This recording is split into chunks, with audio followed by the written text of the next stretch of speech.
So, day 15, sound processing, post 7 years old. It's great. At last, I can screen the person. I can work out what's really going on technically in their sound processing.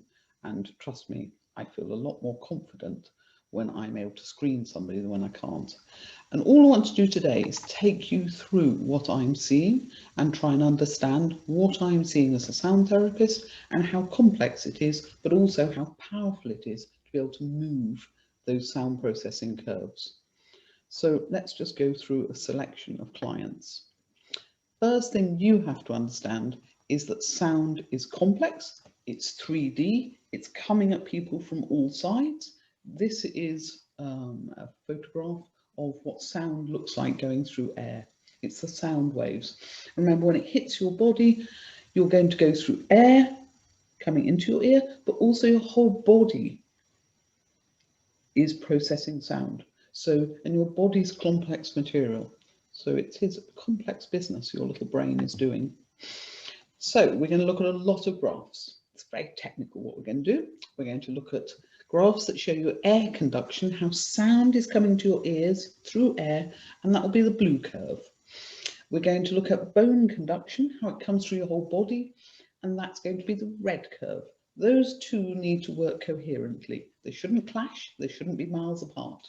They should just be working beautifully together on left and right sides, looking symmetrical, which you won't see. The ideal curve I have put in, so you have an idea where I'm trying to get the client to and the variance from the ideal, because I come from an accountancy background originally. I like to see the variance. I like to think, okay, this is where we're going. The laterality score is quite technical. It's telling me how well a person processes sound when the sound is moving. It also tells me, once I've done the maths, whether the person is left or right ear dominant. And that makes a difference. If you're left ear dominant for the majority of the population, that creates a microsecond delay on your sound processing. So you need speech to be slower for you. Selectivity is going to tell you how well a person can judge changes in pitch. Directionality is going to tell you whether they've really got any sense which side the sound is coming from. And of course, if that is scrambling and you think the sound is here when it's over here, it does make a big difference to your sound processing. It just really scrambles it. We're going to think about balance between left and right sides of the sound, and we're going to also remember that between 1 and 4,000 hertz is your main speech sound processing zone. So if you've got problems in that zone, it will be much more significant than at the extremes of the sound range. The x-axis is going to be hertz, so going from deep sounds to high sounds. And the y-axis is decibels, going from really quiet sounds to very loud sounds. And sometimes I am assessing a client, I can hear what's going on in their headset and they can't. So it's quite important to get a sense of just how much they can be missing. So let's set off, and I've written roughly what the client came to me with. So this is just a pure, simple dyslexic client. So if we look on the top line, it says laterality, and I know the +5, +9, this person struggles a bit when the speaker moves. They lose the speech, so that they don't like the person speaking to them moving. I also can see, so we've got our green curve, that's where I want this blue curve to be, that in that main sound processing range between 1 and 4,000 hertz, I've got dips on both sides. When we look at both sides, they're not bad, they're not a lot different, they're symmetrical. They don't look hugely different on either side, so that's not the end of the world. The other business I can see is down at the bottom, selectivity. The person has got problems differentiating pitch. And that goes across a lot of the sound range, particularly on the left ear. And that bothers me. They're going to find it hard to make sense of spoken language. They're going to find it hard to make sense of nuances. So for some reason, this person's sound is down and we need to get it to go up. We need to get their speech and their sense of self better married. That is not unusual as well. And we can do that. That's not the end of the world. This is quite achievable to move the sound processing. When you move the sound processing, the eyes should work better together. But I always check, are the motor skills working properly, sound working properly, vision. It all has to come together to get the person to the point where this calms down. Pom pom. Global developmental delay, when nothing seems to be working well. This is quite a nice example. So small boy, go along to screen him, and what we've got on the side there is a screenshot of him when I first went to see his sound processing, and you've got lots of little blue stars. That's telling you he has no idea where the sound is coming from, left or right. So left and right ears are just not working well together. And you can see along the bottom of that first screen, we've got a lot of little red dashes and question marks. And on bone conduction, he has no idea where the sound is coming from, left or right. He will literally be sitting in a classroom and the teacher's voice will sound like in a washing machine. You know, just won't be able to process what's being said, and the result will, his speech will not be clear. And when we looked at the eye movements, you can see eye movements are very restricted. When we first started, had incredibly restricted eye movements, in fact, working with one eye, then the other. Eyes don't move separately to the head. We did a month. So we did 14-day program of sound therapy, and the sound curves shot up, and that's really exceptional to move that fast. Look what happened to the eye movements. Suddenly the eyes are working so much better together. And sound and vision work together. It's really important to understand that. Really important you understand things like inner ear infection can phenomenally affect a child's inner ear function. It affects not just their ability to process sound and speech, it affects their balance, their orientation, just their sense of where they are in space, their ability to control their eye movements, everything. Sound is really interesting. This is another child with language delay, but much less chaotic and much slower for me to change. So we're making progress, speech is getting better. Globally, the development is much better, but it is a slow process getting that inner ear working. And I'm working with quite heavy programs to try and get that inner ear working better. And I'm working on everything to work it better. But it's the inner ear, getting it functioning is quite hard.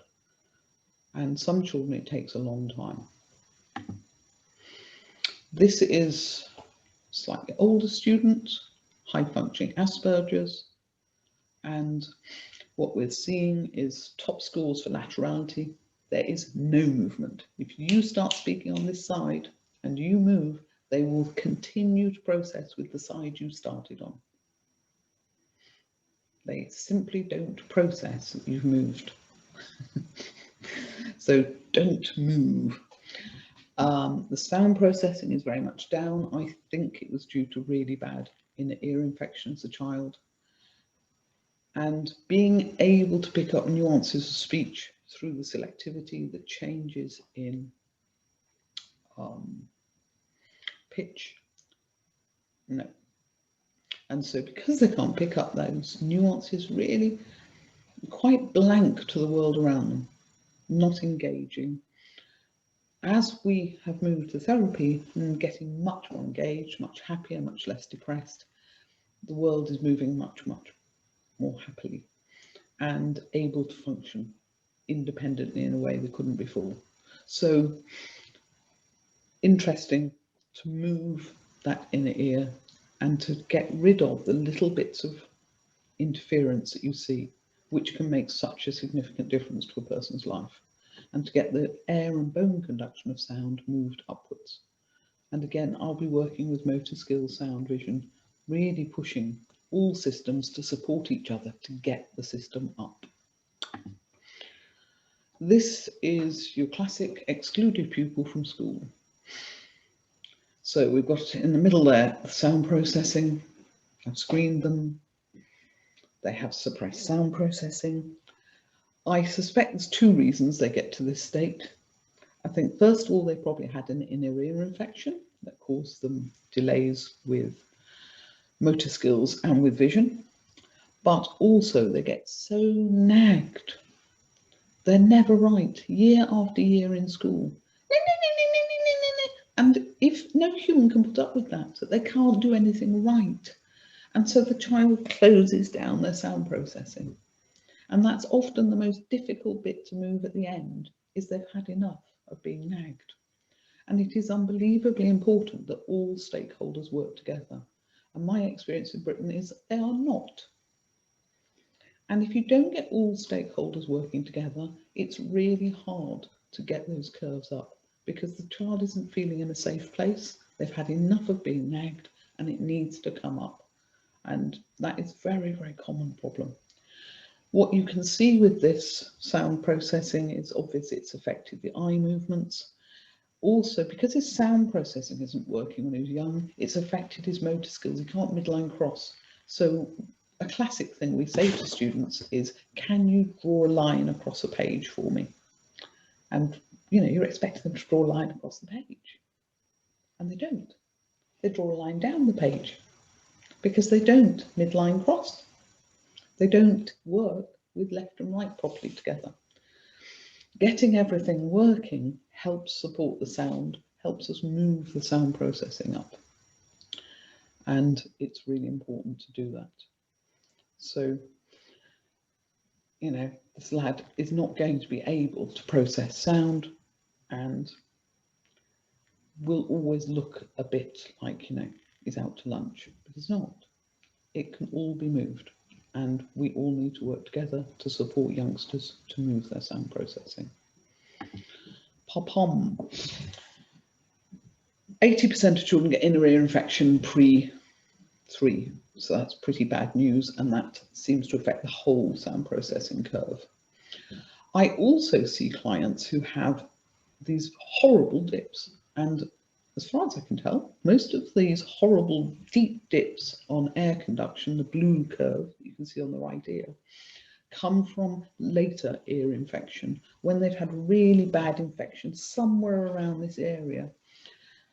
And it causes a dip in their sound processing. We're now seeing lots of people coming out of COVID saying, I've lost my hearing.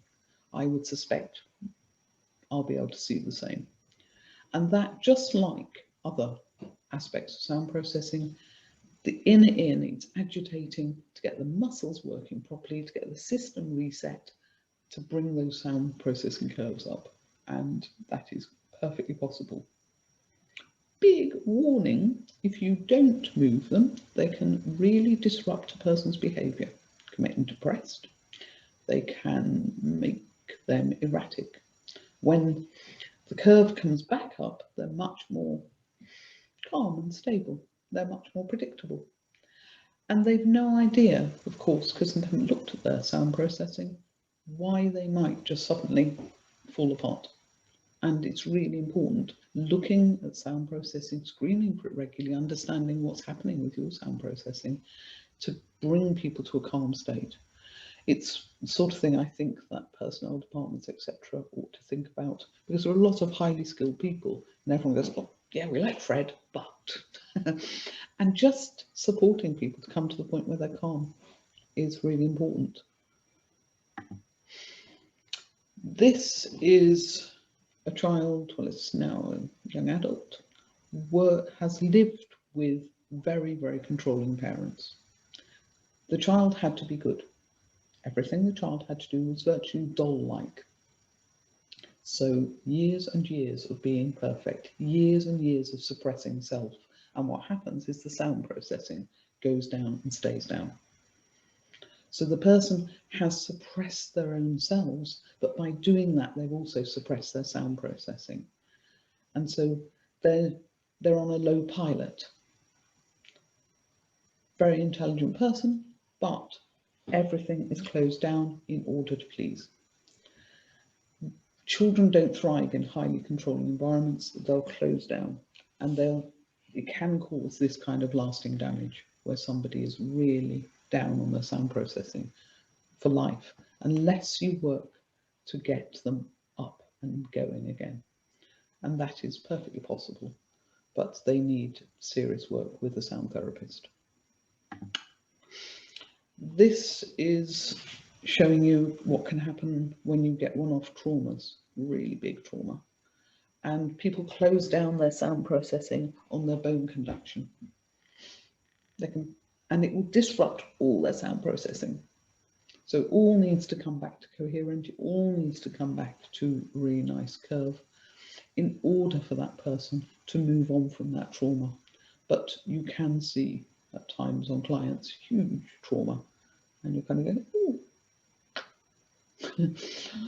that's interesting. And eventually it will shake out and people will tell you, this is what happened to me. And sometimes it does shake up things people have forgotten about completely. So I would suggest to you that actually having a think about what I'm seeing on sound processing curves should be throwing up some serious questions for you about what we need to do to minimize learning difficulties. Sound impacts on global development. Sound impacts on how well people develop motor skills. It impacts on vision. We've got to get it more central to our education system and our health systems. We need a better understanding of how much can be moved. I don't know when I start whether I can move somebody like the boy who just jumped in a month, or whether I'm going to be there for a year, flogging away. Also understanding what cannot be moved and what really is neurodiverse. And I would suggest it's very, very much smaller than we currently claim. Neuroplasticity is fascinating, and that is basically what I'm doing. I'm changing how people use their brain. I'm changing how they use their senses. Once you can use your senses better, you understand the world better. If your senses are sending good messages to the brain learns, the brain changes. If your senses are not sending good messages to the brain, your brain does not change. So, very famous taxi driver study. Wow, all the guys that passed the taxi driver test and learnt the knowledge, their brains changed. They developed far better spatial memories. Those that didn't pass the test, their brains did not change. I would suggest to you that there's some block in their senses that meant their brains couldn't work. They couldn't process that information, get your motor skills, sound, vision working well together, good messages to the brain, the person can learn efficiently. So that takes things like special educational needs. I think we need to see diagnosis by elimination. We need to check motor skills, sound, vision. We need to work on each of those and see how much can be moved. And to be honest, if we did that in every human, we wouldn't be left with very many people with special educational needs. And people would have opportunities for life. And those who have got special educational needs, we would really thoroughly understand what we were looking at, and they would anyway would have better global skills because everything would have been fitted in around. They wouldn't, what can't be moved would be all you're left with. So why is sound processing not central? Why am I a social entrepreneur having to fund myself to go out to France to study it? Why is it not absolutely in our education and health systems? Why is it so strangely out there? So really important you have to think about that. Here are my contact details for those who wish to debate the subject. And for those who want to get going with sound processing equipment, understand it more, here are contact details for Tomatis who supply sound processing equipment. Thank you very much for listening, and I shall see you tomorrow. Goodbye.